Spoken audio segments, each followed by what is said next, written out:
Hello दोस्तों, कैसे हैं आप। आज का ये वीडियो एंग्लो मराठा वॉर का पार्ट 2 है।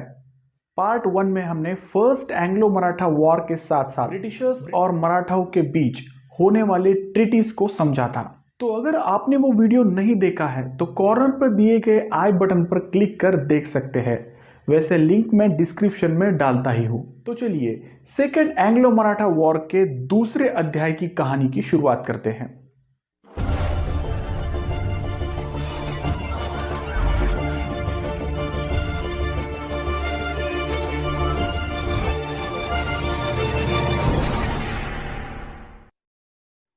तो दोस्तों, अब तक हमने देखा कि थर्ड बैटल ऑफ पानीपत के बाद कैसे पेशवाज में एक सक्सेशन गैप आता है। नाना साहब, विश्वास राव और माधव राव की हुई अर्ली डेथ रघुनाथ राव के कूटनीति को हवा देती है और वे पेशवा बनने की होड़ में अंग्रेजों से हाथ मिला लेते हैं। यही से शुरू होती है मराठाओं और ब्रिटिशर्स के बीच की संघर्ष की कहानी, जिसे हमने फर्स्ट एंग्लो मराठा वॉर में अच्छे से देखा है। ये फर्स्ट बैटल आगे चलकर कई ट्रीटीज पर खत्म होती है, मगर इस फर्स्ट बैटल की वजह से अब ब्रिटिशर्स की मराठा एडमिनिस्ट्रेशन में एंट्री हो चुकी थी। फर्स्ट बैटल के साथ आगे के 10-12 साल थोड़े शांति में गुजरते हैं, लेकिन इसी बीच होता है एक हादसा। बारबई काउंसिल और नाना फडणवीस द्वारा गद्दी पर आए सवाई माधवराव बहुत ही कमजोर पेशवा थे। वे बचपन से ही नाना फडणवीस के इशारों पर काम कर रहे थे। सवाई माधवराव का हर फैसला नाना फडणवीस द्वारा उन्हें दिया गया आदेश हुआ करता था।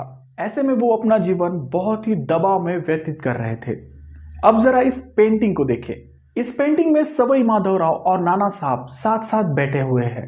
गौर से देखने पर आपको पता चलेगा कि माधवराव थोड़े उदास और प्रेशर में नजर आ रहे हैं, जैसे फडणवीस उनसे कुछ कह रहे हैं और माधवराव उन्हें बस सुन रहे हैं।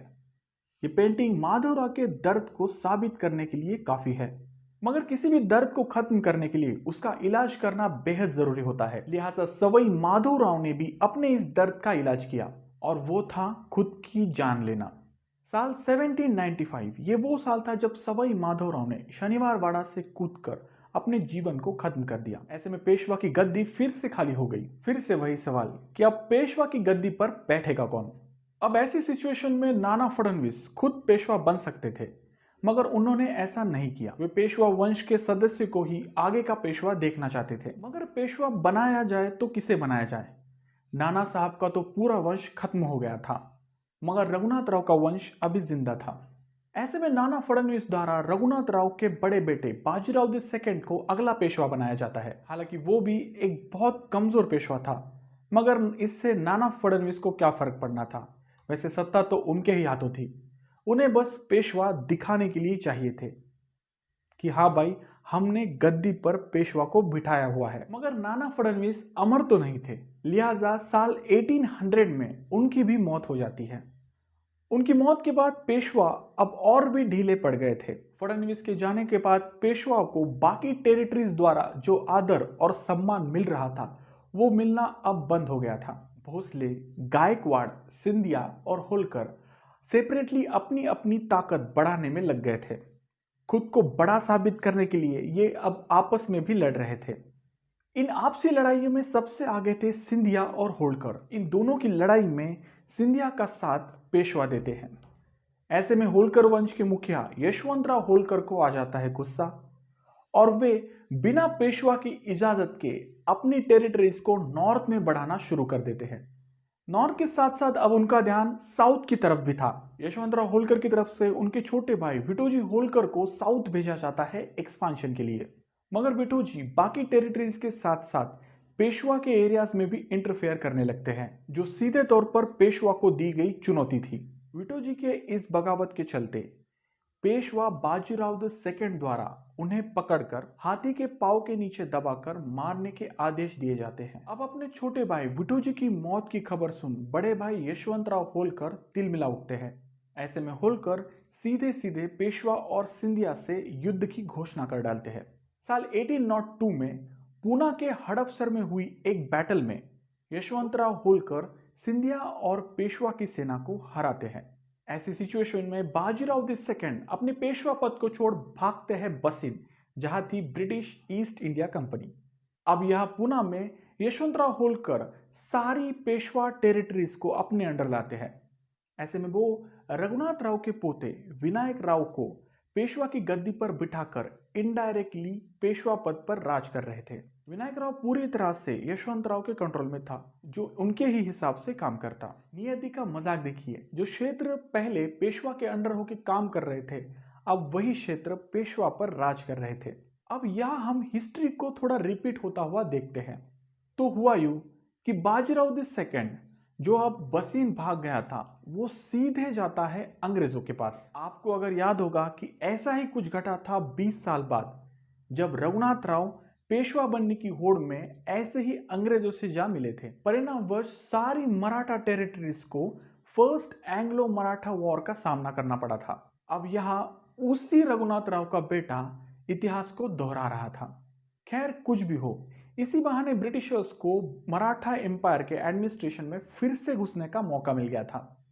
लिहाजा वो बाजीराव द सेकंड को फिर से पेशवा बनाने का वादा करते हैं, मगर उसके लिए बाजीराव को एक कीमत चुकानी थी, और वो थी सीधे सीधे ब्रिटिशर्स के हाथों अपने पेशवा पद को बेचना। वो कैसे, चलिए जानते हैं। बाजीराव द सेकंड ने फिर से पेशवा बनने के बदले ब्रिटिश ईस्ट इंडिया कंपनी के साथ एक ट्रीटी साइन की थी। इस ट्रीटी को ट्रीटी ऑफ बसीन के नाम से जाना जाता है। ये ट्रीटी 1802 में साइन की गई थी। इस ट्रीटी के मुताबिक बाजीराव को अपने पेशवा बनते ही सूरत का क्षेत्र ब्रिटिशर्स को देना था, वही निजामों से मिलने वाली चौथ की रकम भी लेना बंद करना था। ऐसा इसलिए क्योंकि निजाम ब्रिटिश ईस्ट इंडिया कंपनी का एक सब्सिडरी अलायंस था। कंपनी द्वारा बाजीराव द सेकंड को 6000 सैनिक दिए जाएंगे। ये सैनिक बाजीराव को फिर से पेशवा बनने के लिए दिए गए थे, मगर बाजीराव द सेकंड को पेशवा बनते ही उन्हें लौटाना नहीं था, बल्कि आगे भी उनका खर्चा उठाना था। इस ट्रीटी के आगे आने वाली शर्तों में बाजीराव द सेकंड के पेशवा बनते ही मराठाओं की सारी विदेशी नीतियों पर अब ब्रिटिश ईस्ट इंडिया कंपनी का कंट्रोल होगा। चलिए अब इस ट्रीटी को ध्यान से समझते हैं। क्या आपको इस ट्रीटी में की एक भी शर्त बाजीराव द सेकंड या फिर मराठा एम्पायर के फेवर में लग रही है? नहीं ना। इस ट्रीटी को साइन कर बाजीराव द सेकंड ने सीधे सीधे तौर पर ब्रिटिश ईस्ट इंडिया कंपनी के गुलामी को स्वीकार किया था। ऐसे में सिर्फ पेशवा की गद्दी पर बैठकर वो क्या करना चाहता था, भगवान जाने। सूरत को देखकर बाजीराव द सेकंड ने अपने सबसे बड़े ट्रेडिंग सेंटर को खोया था। वही निजाम से आ रही चौथ की रकम को बंद कर उसने बहुत बड़े फाइनेंशियल क्राइसिस को जन्म दिया था। 6000 ब्रिटिश सोल्जर को अपने घर में रहने की इजाजत देना सीधे तौर पर बाजीराव द सेकंड की खुदकुशी थी, क्योंकि वे सोल्जर्स कभी भी कंपनी के आदेश पर उसका सर काट सकते थे। विदेशी नीतियों को ब्रिटिशर्स के हाथों सौंपना बाजीराव द सेकंड का सबसे मूर्खता वाला फैसला था। इसके चलते वो अंग्रेजों के खिलाफ भविष्य में किसी से मदद नहीं ले सकता था। खैर अब ये ट्रीटी तो साइन हो गई थी, लिहाजा 30 मई 1803 को अंग्रेजों द्वारा बाजीराव द सेकंड को होलकर से एक छोटी सी बैटल कर पेशवा बना दिया जाता है।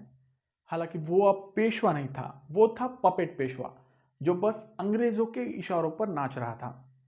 पेशवा की ब्रिटिशर्स द्वारा की गई इस हालत को मराठाओं की बाकी टेरिटरीज को भी अब अंग्रेजों से डर लगने लगा था। लिहाजा इन सभी ने एक साथ मिलकर अंग्रेजों के खिलाफ एक युद्ध अभियान चलाया। इसे ही हम the second Anglo Maratha war के नाम से जानते हैं। इन सभी टेरिटरीज का मकसद तो एक था, मगर राहें अलग अलग थी। भोसले, सिंधिया, होलकर ये सब अंग्रेजों से लड़े तो थे, मगर अलग अलग होकर, एक साथ नहीं। ऐसे में 1803 में सबसे पहले अंग्रेज भोसले और सिंधिया को हराते हैं। उसके बाद 1805 में होलकर को। इन सभी के साथ कंपनी कई ट्रीटीज भी साइन करती है। चलिए इन ट्रीटीज को जानते हैं डिटेल में। सुरजी अंजनगांव ट्रीटी 1803। इस ट्रीटी को अंग्रेजों ने सिंधिया के साथ साइन किया था। इसके अकॉर्डिंग सिंधिया ने रोहतक, गंगा यमुना दोआबा, गुड़गांव, दिल्ली आगरा क्षेत्र, भरूच गुजरात के कुछ डिस्ट्रिक्ट्स, बुंदेलखंड के कुछ हिस्से, साथ ही साथ अहमदनगर फोर्ट को अंग्रेजों के हाथों सौंपा था। देवगांव ट्रीटी 1803। यह ट्रीटी भोसले के साथ साइन की गई थी। इस ट्रीटी के अकॉर्डिंग उन्हें अंग्रेजों को कटक, बालासोर, वर्धा रिवर के पश्चिमी क्षेत्रों को सौंपना था। राजघाट ट्रीटी 1805। ये ट्रीटी अंग्रेजों ने होल्कर के साथ साइन की थी। इसमें उन्होंने टोक, बूंदी और रामपुर को अंग्रेजों के हाथों सौंपा था। इन ट्रीटीज के चलते 1805 में the second Anglo Maratha war खत्म होता है। इस वॉर के चलते अब British east India company Bharat की सबसे बड़ी इंपेरियल पावर बनकर उभरती है। मगर अभी भी मराठा एम्पायर पूरी तरह से अंग्रेजों के हाथ नहीं आया था। ऐसे में ब्रिटिशर्स द्वारा मराठाओं के अगेंस्ट एक और वॉर लड़ी जाती है, जिसे the third Anglo Maratha war के नाम से जाना जाता है, जिसकी कहानी हम आने वाले वीडियो में देखेंगे। तो दोस्तों, आपका इस सेकेंड एंग्लो मराठा वॉर के बारे में क्या कहना है, कमेंट बॉक्स में जरूर लिखें। वीडियो अच्छा लगे तो प्लीज इसे लाइक कर अपने दोस्तों में शेयर करना ना भूलें। और हाँ, कंटिन्यूस अपडेट के लिए चैनल को सब्सक्राइब कर बेल आइकॉन दबाएं। मिलते हैं अगले वीडियो में, तब तक के लिए धन्यवाद।